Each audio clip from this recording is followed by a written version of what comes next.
So you'll have board level like products that protect against like something very, very serious there. But are there also products that sort of exist going like, what happens if there's a story a few years ago, I think now, but one of your employees like sends off a racist tweet and then gets on an international flight, and when they land 6 hours later, like Twitter's blown up and you're having to fire this. It's like this whole spectacle.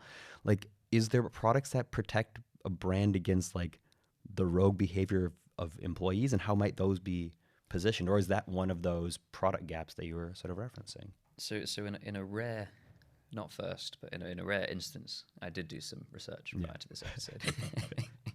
I went looking to see, what reputational insurance can you buy, and to your point, you can buy some things, but it's actually interesting. It's arguable that it's not insurance as such, in the sense of, because reputation, as they say, takes a lifetime to build and moments to ruin, or words to that effect.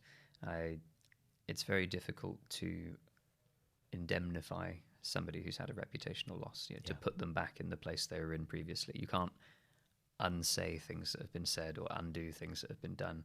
That's now part of your reputation. So what insurance companies can do is to pay for services. So this is a really popular approach, to know that you have on call a 24/7 crisis management hotline with experts who can sweep in and go, okay, next step, you've got to get a press release out that says this. You've got to launch X investigation to go and figure out what's going on.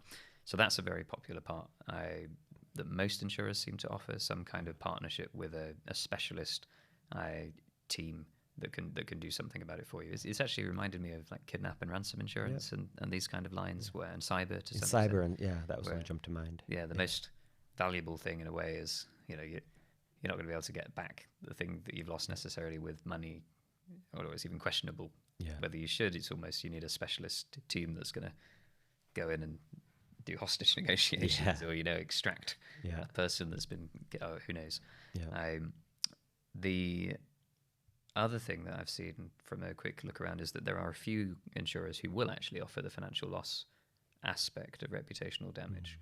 And what they try to do there is they look at various trigger points. Has an identifiable like single event happened within some parameters? Are they able to then trace that event directly to changes in revenue and sort of map a loss of revenue, whilst indexing that against other factors like broader economic environment, seasonality, etc. So you're not like, our sales went down in the months from September to November versus June to August, and it must be because, I don't know, Jenny has been writing unpopular things on social media. They'll be like, no, you're an ice cream salesman, that's why your sales that's the kind of thing they have to manage for, is trying to isolate specifically how much of your revenue that you lost was due to that event. And I think that's always been a challenge for customers, is knowing to what extent the burden of proof is on them to show that it was because of that event, because it's very, very hard to prove.